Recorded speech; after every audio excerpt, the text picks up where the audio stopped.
glad you came.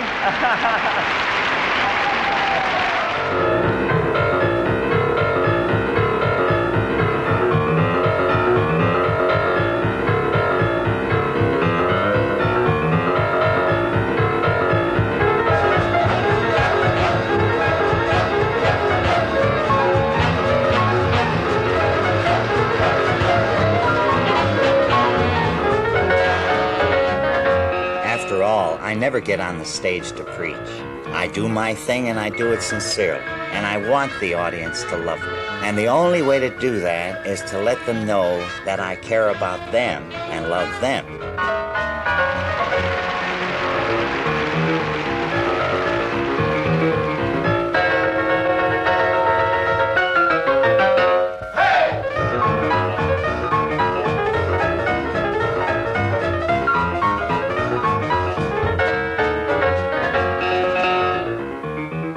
Play that part again so you can all shout hey. All right? Okay. Hey!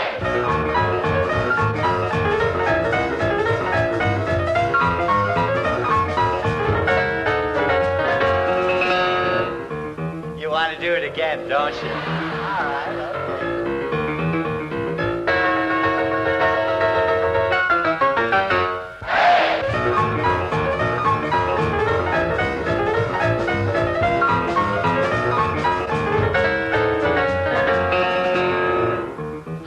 The ladies doing it all by themselves. Let's hear them.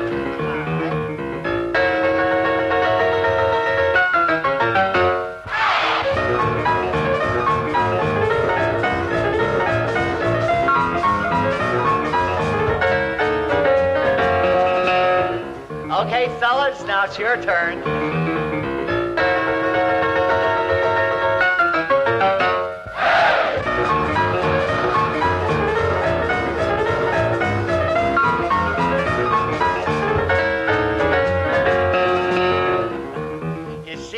Men in my audiences too.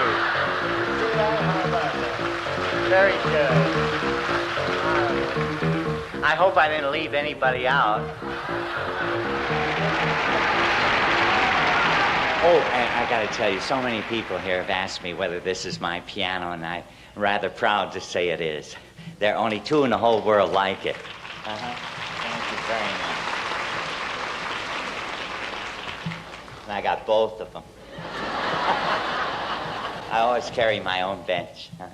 Oh, I waited a long time for this particular one, as you can imagine. It's covered in white virgin mink. Yeah, And you know how rare that is.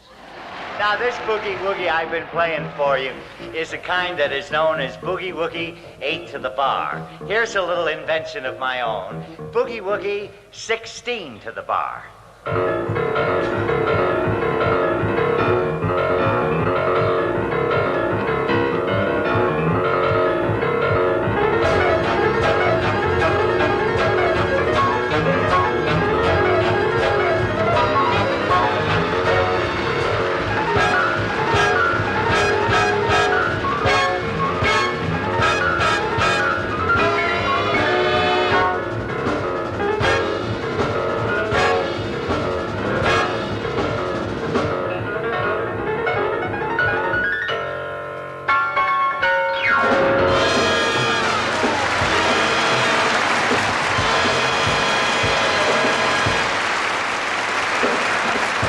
You know I love clothes. These are some of my street clothes.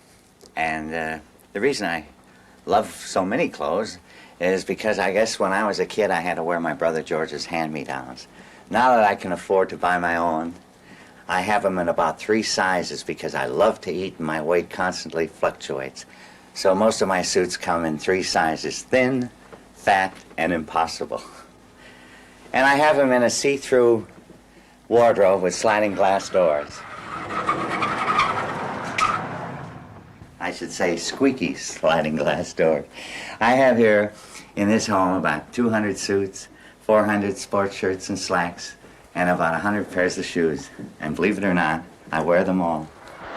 I don't blame you for laughing. You know, sometimes I look at all this stuff and I can hardly believe it myself. Oh, well. My clothes may look funny, but they're making me the money. Oh, thank you very much. Oh, wait, I gotta tell you. Remember that bank I used to cry all the way to? I bought it. I love it, I'll tell you. I kind of like this place.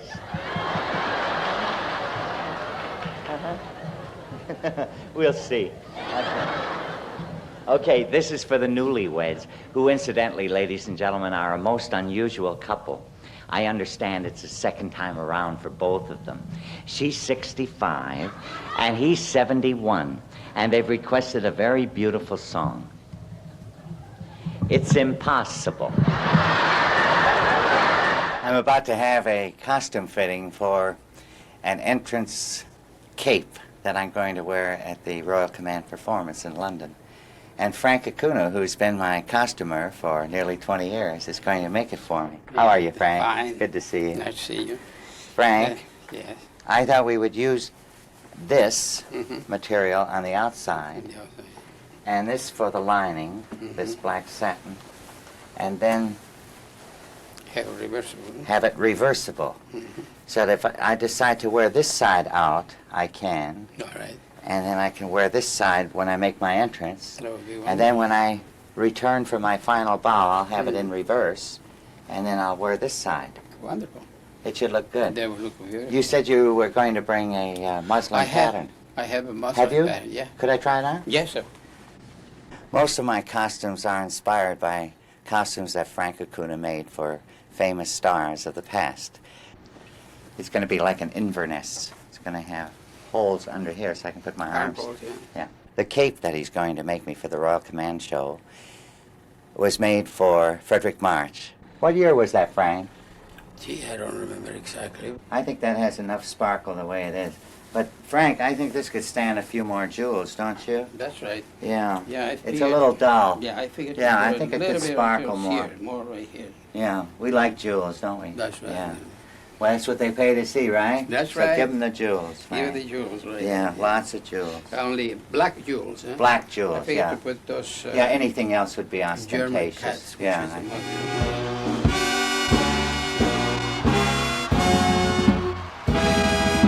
Thank you very much. How do you like my dogs? They're Afghans, and the dark-haired one is the girl, and the light-haired one is the boy, see? And, of course, they're sort of like people, you know. With the long hair, you really can't tell the difference. And let me tell you, they love people. They're very friendly. But let me tell you, they're marvelous watchdogs, too.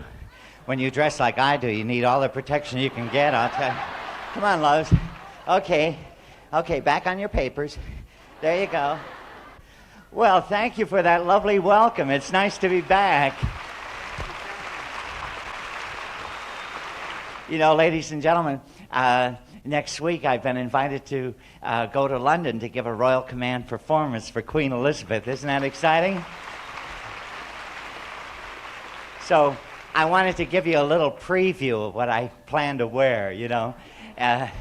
I had this coat designed especially for the Royal Command performance. Do you think she'll notice it? What do you think? The fellow who made it promised I'd be the only one there with one like it. Yeah, you think he's right, huh? Yeah, you know what it's made out of? It's jeweled leather and ermine. You like it? It's a little different. Yeah. Well, good. Can I take the coat off now because it's hotter than hell? Okay?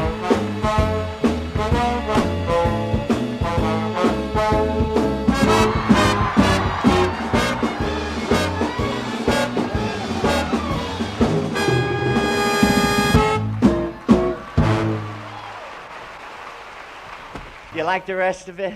Yeah. It's a little thing I had hanging in the back of the closet. Now, actually, this is the first time I've ever had a costume that had a little bit of historical significance to it. All of this embroidery work is authentic. It's over 200 years old. And it's 23 karat gold. Yeah, I don't have it clean. I have it polished. We're in my office at the Hollywood House, and I'm sitting at my piano-shaped desk, dictating a few chapters of my autobiography to my sister, who's also my secretary. The autobiography is going to be called I Cried All the Way to the Bank. Chapter 1. It's amazing how little people know about me as a man, or as a person who's been around for some 50-odd years, 30 of them as a professional showman and musician. Am I going too fast, Angie? Okay. Sure, they know I play the piano, adorned with a candelabra, wear elaborate costumes. They cost $100,000 a year and are tax deductible. You can put that last sentence in parentheses. But what do they know about my humble beginnings? My father, parentheses. I did have one, you know. My frequent brushes with death. I had the last rites as recently as 1963. My training as a serious musician. Why I have 17 dining rooms, 3 homes, 13 cars, 8 dogs. That I am a religious man, and that I almost became the victim of an international kidnap plot in Cuba. Why I have never married, and once spent over $750,000 on presents for my family and friends in less than 2 weeks. Further, there are some who think I'm the richest piano player in the world and live in a grand lifestyle that is usually reserved for royalty. This is the bar, the piano-shaped bar off the pool area. And on either side of the bar are cabanas and dressing rooms. And the pool, we're actually looking at the back end of the house. It's very difficult to photograph the front of the house because it's on a very steep hill, and it's only been photographed once from the front, from a helicopter. But I didn't have one handy for you today, so we're seeing it from the back, from the pool area. This home, which is in Hollywood, by the way, is only a couple of minutes from Sunset Boulevard, which is one of the main thoroughfares. And yet it has amazing privacy. Everyone who visits me are constantly amazed that we have outdoor carpeting everywhere. We have the thick kind of carpeting and the green kind of turf carpeting. And this is the newest addition to the house. This room here was once an open veranda, and I used to bring my guests out here to look at the wonderful view of Hollywood. And then I decided to enclose it as a porch, and I got a little carried away because then I went from screens to windows, and then I had the Italian tile floor put in, and it turned out to be a room rather than a porch. And I decided this would be a good place to have a nice bar. And we don't just use it as a bar, but we also use it for late night entertainment, for late after theater suppers and that sort of thing.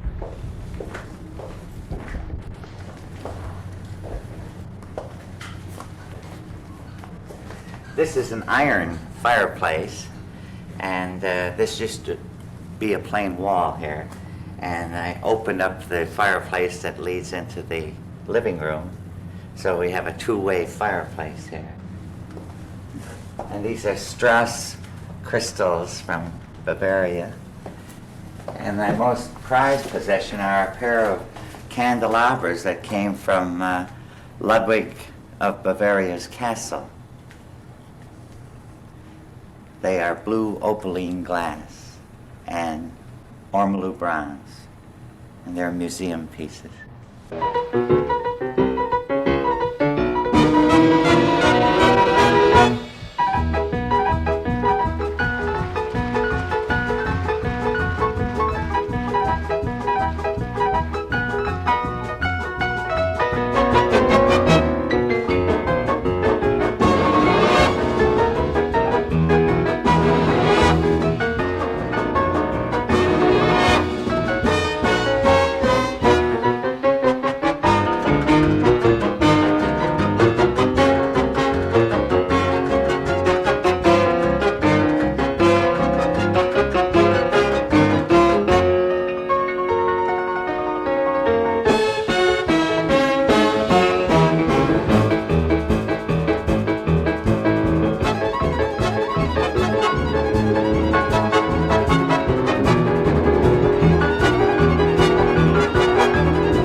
wonderful parties out here. And after the sun goes down, it's inclined to get a bit chilly, so we have outdoor heaters to heat the atmosphere. They're hidden in the trees, so they're not noticeable. But I can actually warm this entire outdoor area to about 70 degrees, which is very comfortable. Over here we have a barbecue, complete with candelabra and piano keys. And this is the barbecue area. This is my bedroom. How do you like it? It's French Victorian, and most of the furnishings are antique. The cabinets are French Boule, designed by André Boule early in the 18th century. The bed is a combination of antique and carvings done by a Spanish artisan that I discovered right here in Los Angeles. And I combined his carvings with the antique pieces that I found in an antique shop in my rummaging around. And the bedspread is white llama fur and ermine. This is the master bath with twin sinks. They call them his and hers, but since I'm a bachelor, I use them both myself. On the walls of this stairway are some of the cartoons and awards and presentations that commemorate my 30 years in show business. This was given to me by the County of Los Angeles to commemorate my silver anniversary in show business 5 years ago. And amongst other things, they said I put the word glamour back into show business. I've been cartooned all over the world by some marvelous cartoonists with great imagination. This one appeared in London. They likened me to Sir Ernest Macmillan there. And to our left, some awards to commemorate Columbia Records, the sale of over 100,000 albums. Each one of these represent 100,000 albums. And kind of a marvelous award from the piano technicians, who are sort of the unsung heroes of the piano world. The men who tune the pianos and keep them in top shape deemed me the man who had done the most to promote interest in piano music during the year 1953. It's cartoons like this suggesting that I run for the United States Senate that give people the idea that I may have political aspirations. I don't. I send Christmas greetings to the President of the United States every year, and each year they send me an acknowledgement of the Christmas present. This one acknowledges my cookbook that I sent the President. He said, this is when Lyndon Johnson was president. He said, we have your copy of Liberace Cooks. Mrs. Johnson joins me in thanking you for your thoughtfulness in sending us your book.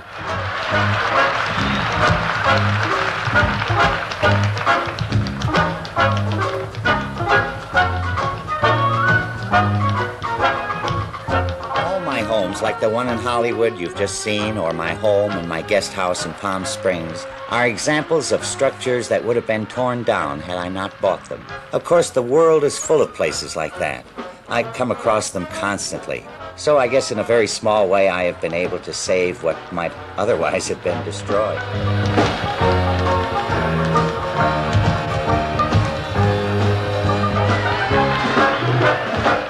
Anyone can build a home if they have money, but to take something that is going to be torn down and is dying and make it live again by filling it with my collections is a very special kind of thrill for me.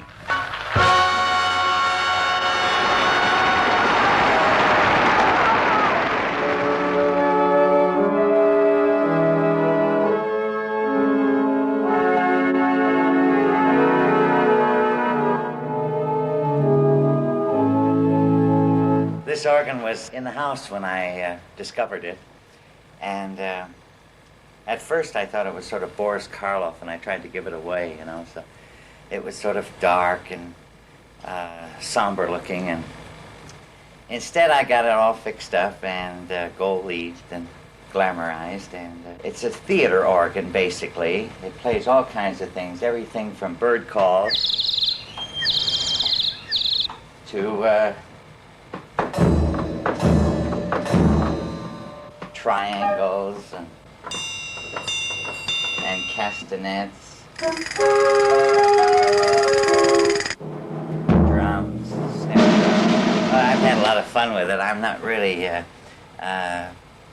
good enough at the organ to play it in public, but I entertain my friends and myself with it, and it's quite fun.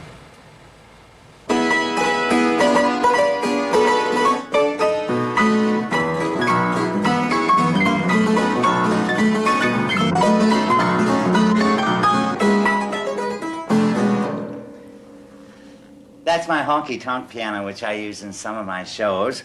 And it's kind of a fun piano because all the jeweling on it was done by my friends. We had a jewel party, and I gave everyone a package of jewels and a tube of glue, and I said, do your thing, and this is what happened.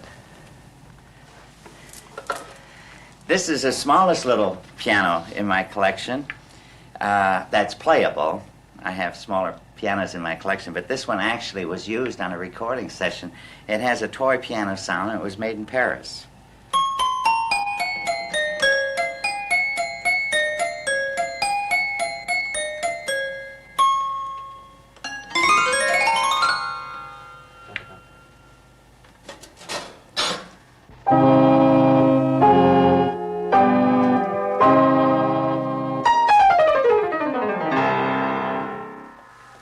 This is a concert grand Bluthner piano, which was built in Leipzig, Germany before World War II. It's a very fine piano, but it also has an organ attachment, which enables you to play the piano and the organ together, or the organ by itself, or the piano by itself. It's sort of one of a kind in my collection. This lever here is your volume control. Also enables you to add the organ or not add it just by the touch of your knee.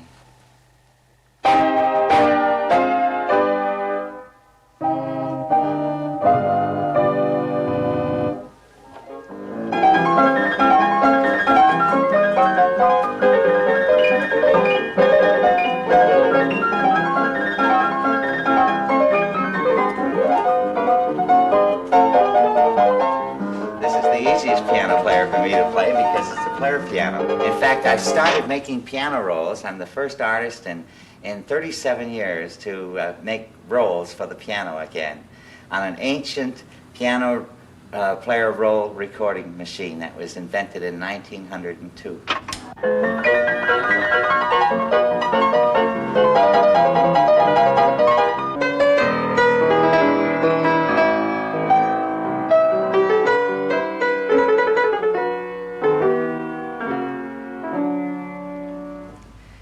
This is a very special antique piano. The cabinet, the case of the piano, dates back to the time of Chopin. But pianos, unlike Stradivarius violins, do not improve with age. They deteriorate with age. And so when I discovered this piano in Europe, I bought the piano for its case, and then when I got it to America, I had an American piano action put in it. That's one of my favorite pianos.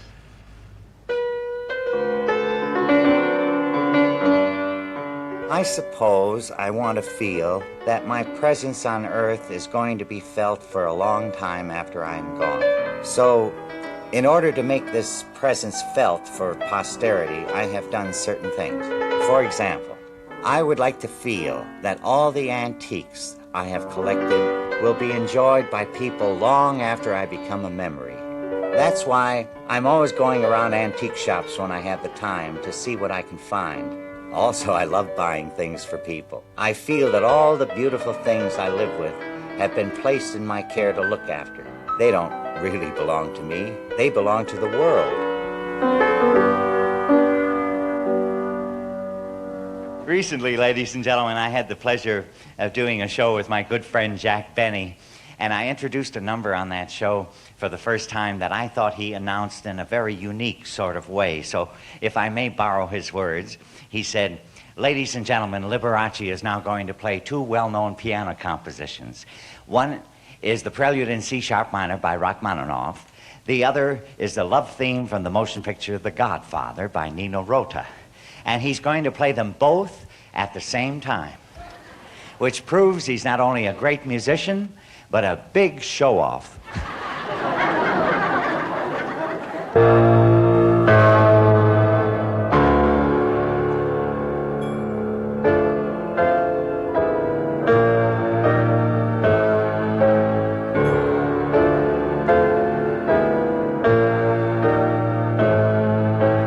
the kids myself more than I do. I think the public appreciates the fact that I get a bigger charge out of my costumes, my candelabra, and all this sort of showmanship than even the people in my audiences do. The only thing that hurts me is when the criticism goes below the belt, so to speak. I find that there is a sort of cancerous journalism that is out to destroy a person, and this is very difficult to correct. Take the case of my London libel suit, for example, the largest libel settlement in the English courts that had ever been awarded an individual. A total stranger like Cassandra said something that was so distasteful that people who had never been aware of my presence at reading this could instantaneously hate me.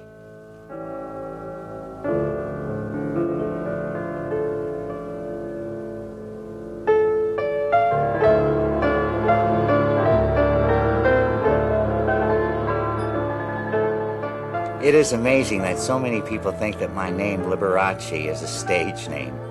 Yet, early in my career, when I told them what my name was, they said, well, you will have to change your name because nobody can pronounce that. So for about 6 months, I was known as Walter Buster Keys, which is a terrible name. But I suppose I really did have a mouthful for a name. My first name is Walter, my middle name is Valentino, and my last name really is Liberace.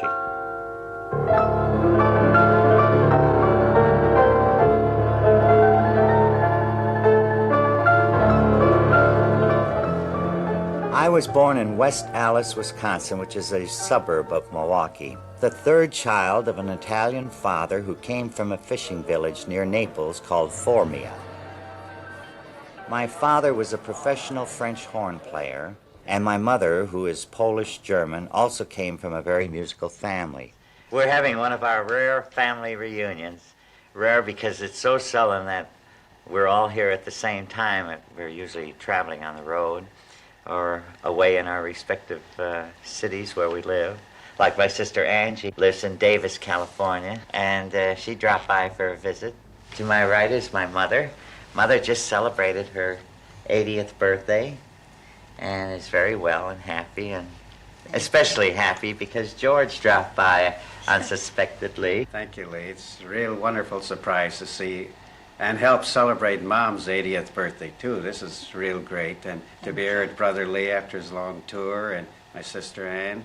The only things that are missing now, the only persons that are missing, is George's lovely wife, Dora, and his little baby dog, Kitty, too, and Angie's son and daughter, and Angie is a grandmother. She has 3 grandchildren.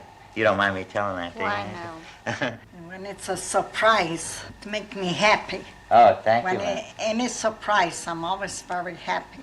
Mom's a proud mother. She really is. It shows on her face. They got to all to have that Liberace smile. Right. We love it when we get together. I started studying when I was 4 and won a scholarship at the Wisconsin College of Music when I was 7.5. That lasted for 17 years, which is the longest scholarship that had ever been awarded anyone in this college. And during the scholarship term, I made my first professional soloist appearance with the Chicago Symphony Orchestra. This is for Barbara and Buster's 25th wedding anniversary. I have a terrible feeling. And I'll let you open it. Then everybody has to sign it. Oh, Because it's got all kinds of pages. A record book for your silver anniversary. And I did all that. Oh, and he wrote, Yeah. look, the silver wedding anniversary record, Barbara and Buster. Congratulations and best wishes from Liberace. And then this is for the people who stop by and express your best wishes. And notes about your happy day. And it says photographs I threw when I'm in. On account of it's Seymour's birthday, we got Seymour. Seymour's my manager. He's been with me for 26 years. Here's my office. After a great deal of struggle, I finished up in the early 50s, playing in some of the top supper clubs of America. receiving a standing ovation at the Waldorf Astoria one night, going up to my dressing room, changing my clothes, and walking out on the street afterward and becoming a complete non-entity. And I truly wasn't happy.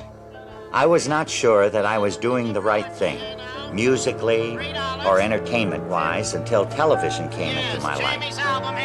And almost overnight, I was being seen by 20 million, 30 million people. And I became known to so many people that it really made me think that at last I was doing the right thing.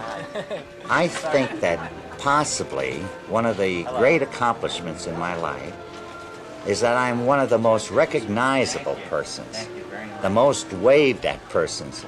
Let's put it this way, from taxi drivers, truck drivers, to waitresses, waiters. As I walk through the lobby of a hotel, ladies who are polishing the floor look up. They recognize me, they know me, and I love it. I think that being a concert pianist would have been very, very lonely.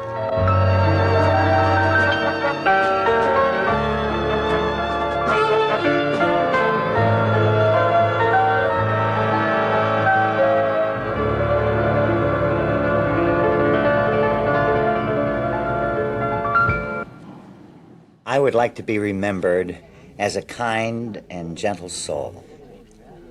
I would like to think that my music would be remembered. And also some of the beautiful things that I have collected in my homes. In fact, I have formed a trust so that my personal belongings and my homes will be shared by the world after I'm gone, as a sort of a museum. Above all, I think, I would like to be remembered as someone who cared about people.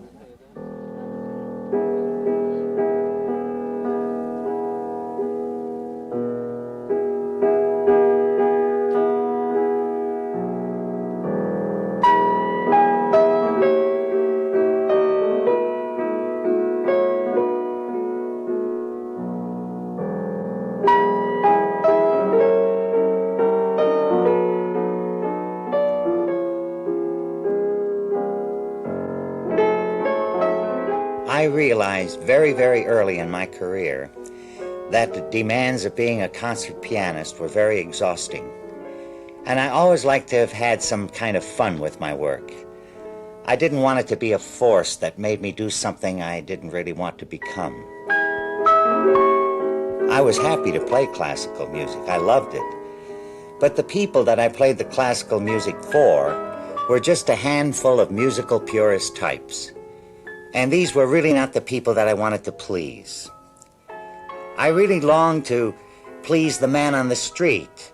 And as one critic once said in a review of my San Francisco concert several years ago, he said, "Liberace is no Rubinstein, but neither is Rubinstein a Liberace."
This home originally was a hotel, a small hotel.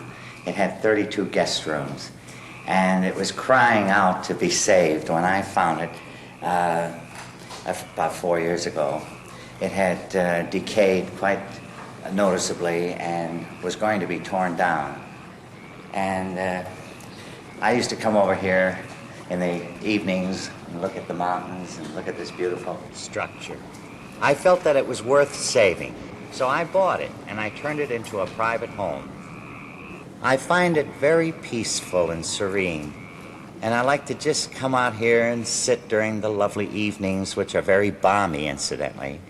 The climate here in Palm Springs is very mild, and at most times of the year we have temperatures in the high 70s, the low 80s, even in the wintertime. The Chamber of Commerce insists that the average temperature is 82 degrees. The cloisters is faced on one end by the master bedroom and on the other end by the shrine to St. Anthony. This is also a wonderful place to contemplate and find peacefulness. All the artifacts in this room come from churches that are now torn down. I found most of them at various auctions in Europe and around the country. The stained glass window, for example, is from Providence, Rhode Island. And since I live across the street from the Catholic Church, I am visited frequently by members of the church, and the entire house has been blessed by the local bishop. This is the bath, and the sound you hear in the background is the whirlpool tub. It's a marvelous, relaxing, sort of therapeutic kind of bath.